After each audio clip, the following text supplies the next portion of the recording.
Popular front of India यानी PFI और उसके 8 सहयोगी संगठनों पर प्रतिबंध के बाद भी ये संगठन अंदर खाने खतरनाक मंसूबों को अंजाम दे रहे हैं। पीएफआई मुस्लिम नौजवानों को बरगलाकर उन्हें देश विरोधी गतिविधियों में शामिल करने की बड़ी प्लानिंग पर काम कर रहा था। 6 मई को पीएफआई के 2 सदस्य परवेज अहमद और रईस अहमद की वाराणसी से गिरफ्तारी के बाद ये खुलासा हुआ है। आतंकवाद निरोधक दस्ते ने आदमपुर थाना क्षेत्र से प्रतिबंधित संगठन पीएफआई के इन दोनों सक्रिय सदस्यों को गिरफ्तार किया है। दोनों पर 50-50 हजार रुपए का इनाम घोषित था और उनकी तलाश बीते 8 महीने से की जा रही थी। पुलिस ने परवेज अहमद और रईस अहमद के कुछ साथियों को भी गिरफ्तार किया है। बैन के बाद भी पीएफआई किस तरह युवाओं को देश विरोधी गतिविधियों में शामिल करने की कोशिश कर रहा था और उनके मंसूबे कितने खतरनाक थे, इसका खुलासा वाराणसी से पीएफआई के सदस्यों परवेज अहमद और रईस अहमद की गिरफ्तारी से हुआ है। पुलिस को जांच में ये पता चला है कि दोनों बीते कई दिनों से अपना कैडर बढ़ाने के लिए मुस्लिम युवाओं को निशाना बना रहे थे। वे मुस्लिम युवाओं को भड़काऊ मैसेज भेजकर उनका ब्रेन वॉश करने की कोशिश कर रहे थे। प्रयागराज में माफिया अतीक अहमद की पुलिस कस्टडी में हुई हत्या समेत यूपी से जुड़े हर मामले को वे इस्लाम से जोड़कर युवाओं को लगातार बरगलाने की कोशिश कर रहे थे ताकि मौका पड़ने पर प्रदेश का माहौल खराब किया जा सके।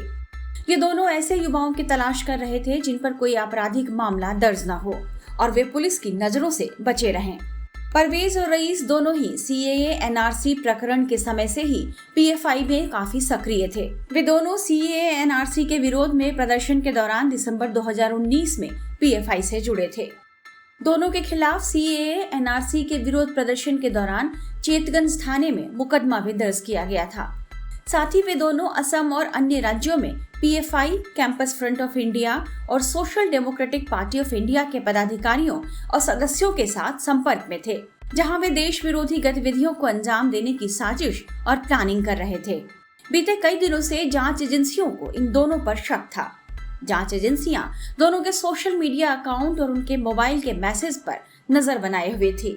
जैसे ही दोनों की गतिविधियां बढ़ी, उन्हें गिरफ्तार कर लिया गया।